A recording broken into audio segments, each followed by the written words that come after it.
Hi friends, Alex Kais here, and this is a home in Seattle. We sold our house a few days ago, and we still have about a week until we can move into the next one. So we're staying at this Airbnb for a little while. I'm putting together a video on how much we spent on our Linwood house flip and how much we walked away with, so make sure you stay tuned for that. For now, I'm just trying to navigate this insane housing market that we're sitting in. Kendall and I put in 4 offers on a house before we got one. Not too bad compared to other people that I've seen. To put this market in perspective, here's a foresty, mid-century modern home we put an offer on. This house is in Shoreline in a pretty normal neighborhood, nothing fancy. Yes, it's pretty cool, but the house was listed for $685,000 and it closed at just over $1 million.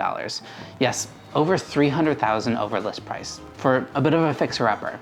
And that's not even the worst that I've seen lately. The clients I've been working with are struggling to get into a single-family home, with prices regularly going for 30 to 40% over list price. You'd think that people are just underpricing their houses, but really it's buyers getting frustrated by getting outbid and upping their budgets until something sticks. And I get it. It's frustrating, it's emotionally draining, but hang in there, because eventually one of your offers will stick. In such a hot seller's market, I found that it's also really important to educate buyers. In addition to high purchase prices, buyers need a little bit more depth to their offers. This usually means waiving contingencies like financing and inspection, and also usually means setting aside a little bit of money in case that the appraisal comes in low, and being able to show the seller that you've thought that all through. I know it's a lot to take in, so make sure you send me a message if you want to talk about it in more detail. Here's a cool house. But there aren't very many of them out there these days. We're still seeing super low inventory rates. That was a good segue. I keep telling people it's gonna get better, but it's still really competitive out there. COVID definitely had a part in this, but it probably would have happened anyways. You can see how months of inventory started plummeting last fall and then bounced up for a bit when we shut down, but still continued that downwards trend. We're sitting at about 18 days of inventory for single-family homes in the greater Seattle area, meaning that if no new houses came on the market, we would sell out of all available homes in 18 days. We've always talked in the past about making sure to buy during the positive gap between sales and available homes, but we haven't seen that in about a year, with sales outpacing available homes.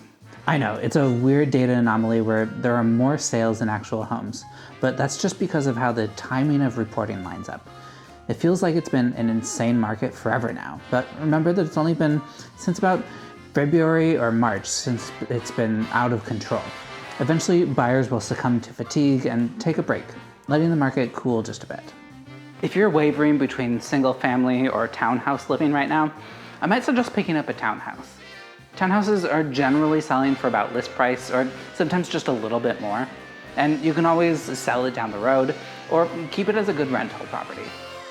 Even though this graph looks like things are all over the place, I've had pretty good luck helping people get into townhouses.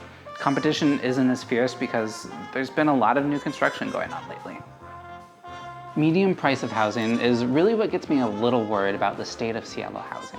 Since January, the median home price of single-family homes has gone from $866,000 to $995,000.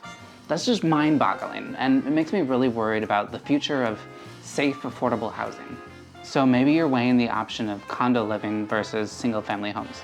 My recommendation is to buy a condo. Interest rates are at about 3.11% for a conventional mortgage. Many people are still unsure about condo living, what with the pandemic and the move to remote working. But if you enjoy the city lifestyle, or you still work from your city office, now's the time to buy a condo, before everyone gets vaccinated and called back to the office. I still have one on the market in West Seattle, and it's lovely, with the view of the city and easy access via bus. You should definitely check it out. So you might be thinking, I'm just gonna wait for this market to cool down and buy a house a little bit later. But I really think you should reconsider. I do believe that more inventory is gonna come on the market and bidding wars are gonna start to cool off. However, real estate rarely decreases in value. And all economic indicators show that Seattle's on a continued growth trend. What I'm trying to say is that Seattle homes will never be as affordable as they are today. I know it's a scary thought, but if you're planning to own your home for at least a couple years, then I truly believe you won't regret jumping into the real estate market today. I haven't had a chance to visit any of the restaurants that you recommended in last month's video, but I do hope that that list was helpful for the rest of you. It has been fun running into a number of you at open houses out there and saying hi. Hope to see more of you out there. So send me a message if you're thinking about making a home in Seattle. Bye.